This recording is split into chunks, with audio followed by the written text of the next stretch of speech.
warahmatullahi wabarakatuh. Kami dari kelas PTNC, perkenalkan nama saya Anggita Ulansani, NIM 1903060669. Saya Yurika Anyola Burjun NIM 199193066141. Saya Aulia Syafutri, NIM 1903060339.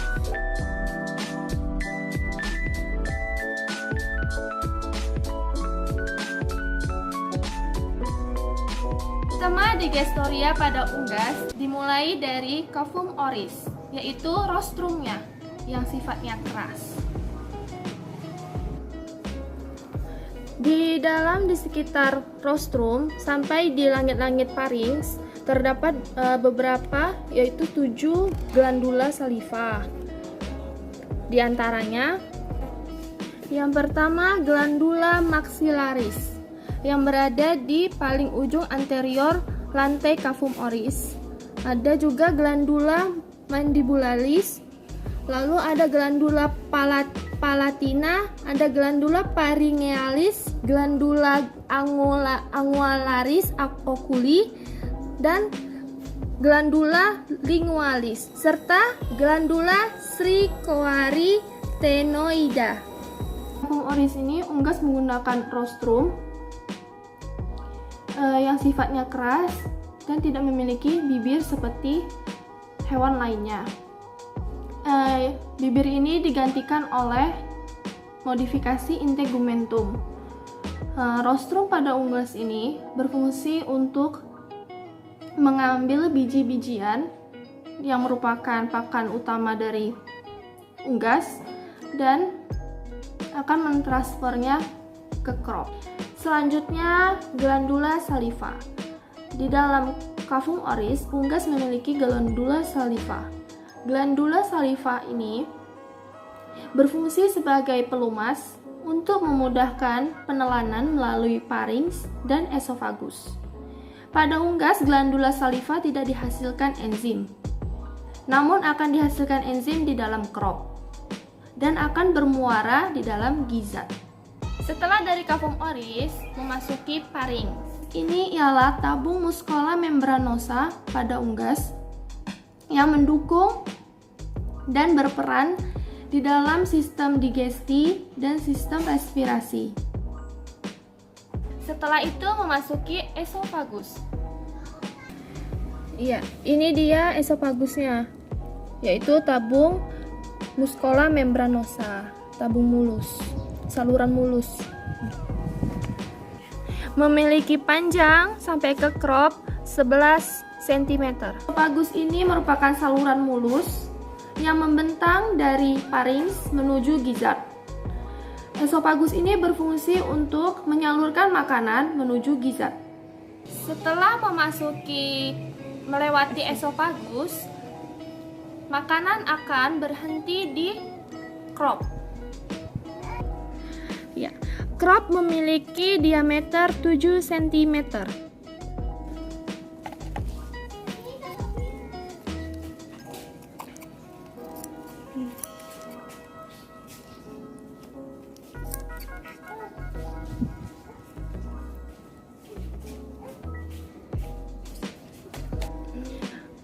Makanan yang berhenti di dalam crop berbau sangat asam. Crop ini berfungsi sebagai tempat penyimpanan makanan sementara sebelum disalurkan ke gizzard. Di dalam crop ini sudah terjadi digesti dan maserasi. Enzim yang dihasilkan di dalam crop ialah enzim amilase dan ptyalin. Enzim ini bekerja untuk pencernaan karbohidrat. Di dalam crop inilah pertama kali pencernaan karbohidrat terjadi. Selanjutnya, dari crop, makanan akan masuk ke proventriculus. Proventriculus merupakan saluran kecil dan sempit yang berperan sebagai tempat antrian makanan sebelum masuk ke dalam gizzard. Di dalam sini sudah ada enzim pepsin dan enzim asam klorida. Setelah dari proventriculus, makanan akan masuk ke dalam gizzard. Panjang diameter gizzard sekitar 5 cm.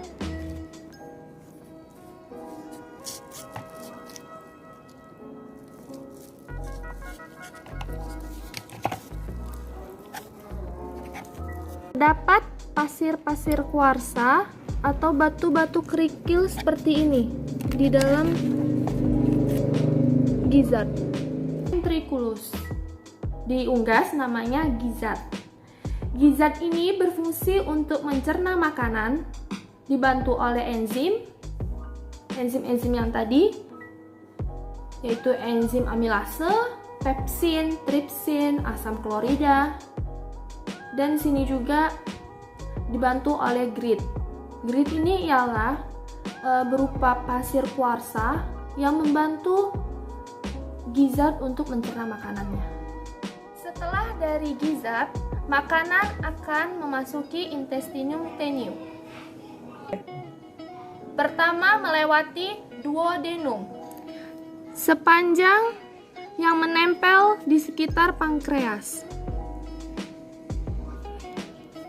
Duodenum memiliki panjang sekitar 25 cm. Selanjutnya setelah dari duodenum, lanjut ke jejunum. Batas jejunum terdapat benjolan yang bernama diverticulum Merkel dengan panjang sekitar 63 cm. Setelah dari jejunum, memasuki ileum dengan panjang, lalu panjangnya sekitar 56 cm. Intestinum tenue terdapat 3 bagian. Yang pertama, duodenum, jejunum, dan ileum, yang berperan dalam mempercepat dan mengefisiensikan pemecahan karbohidrat, protein, serta lemak dengan bantuan enzim amilase, lipase, dan tripsin. Sepanjang intestinum tenue terdapat banyak villi yang berperan dalam penyerapan sari-sari makanan. Setelah dari intestinum tenue akan memasuki cecum. 2 bercabang ini. Cecum ini berisikan pakan sisa-sisa metabolisme, dan di sini juga terjadi pengabsorpsian air yang berguna untuk menjaga keseimbangan air di dalam tubuh ternak. Selanjutnya ke rektum. Di dalam rektum banyak bakteri-bakteri pembusuk dan terjadi penyerapan air, dan terakhir bermuara di kloaka. Kloaka yaitu akhir saluran pencernaan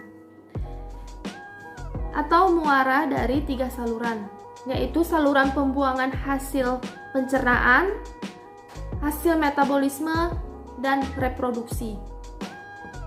Itulah tadi 10 sistema digestoria pada unggas. Ada 3 tambahan, yaitu pankreas, kantong empedu, dan liver, yang akan dijelaskan oleh teman saya. Yang pertama, pankreas. Pankreas terletak di antara usus duodenum. Pankreas merupakan suatu kelenjar yang berfungsi sebagai kelenjar endokrin dan kelenjar eksokrin. Sebagai kelenjar endokrin, pankreas mensekresikan hormon insulin dan glukagon. Sebagai kelenjar eksokrin, pankreas mensekresikan pankreatigus yang dialirkan ke usus halus. Tripsinogen diaktifkan di dalam usus halus oleh enterokinase menjadi tripsin. Kemudian, tripsin mengaktifkan kimotripsinogen menjadi kimotripsin sehingga dapat memecah protein. 2. Kantong empedu. Ayam mempunyai kantong empedu, tetapi beberapa jenis burung tidak mempunyai kantong empedu. 2. Saluran empedu mentransfer empedu dari hati ke usus. Saluran kanan empedu lebih melebar sehingga daya tampung dan alirannya lebih besar dari saluran yang kiri. Fungsi empedu: mengaktifkan lipase pankreas, mempercepat kerja amilase pankreas, membantu mengemulsi lemak, membantu penyerapan lemak, membantu penyerapan vitamin yang larut dalam lemak, vitamin A, D, E, dan K, memiliki sifat antiseptik untuk memecah protein. Proses pencernaan lemak pertama kali di kantong empedu. Yang ketiga, liver. Hati terdiri dari 2 lobi, yaitu lobus sinister dan lobus dexter. Fungsi utama hati dalam pencernaan dan absorpsi adalah produksi empedu. Warna kehijauan pada empedu disebabkan produk akhir destruksi sel darah merah yaitu bilirubin dan biliverdin sebagai zat pewarna feses dan urin. Sistem urogenital ayam jantan terdiri dari yang pertama testis. Testis berjumlah sepasang, berbentuk oval atau bulat, bagian permukaannya licin, terletak di sebelah ventral lobus renis dekat ginjal, berbentuk sama dengan ginjal. Berbedanya, ginjal berwarna merah tua, testis berwarna kekuningan. Alat penggantung testis adalah mesorchium yang merupakan lipatan dari peritoneum. Pada saat musim kawin, ukurannya lebih besar daripada normal. Fungsi testis menghasilkan dan menyimpan spermatozoa. Yang kedua, epididymis. Epididymis berjumlah sepasang, ukurannya kecil, terletak pada sisi dorsal testis. Epididymis berupa saluran yang dilewati spermatozoa menuju ke ductus deferens. Ketiga, ductus deferens. Ductus deferens berjumlah sepasang. Pada hewan muda tampak halus, sedangkan pada hewan tua ductus deferens berkelok-kelok dan berjalan ke kaudal menyilangi ureter, kemudian bermuara pada urodeum. Fungsi ductus deferens menyalurkan sperma ke kopulasi. Sistema nervosum. Dari cerebrum, hemisfer cerebri, dan cerebellum. Sistem urinaria. Terdiri dari ren, ureter, dan kloaka. Sistem sirkulasi.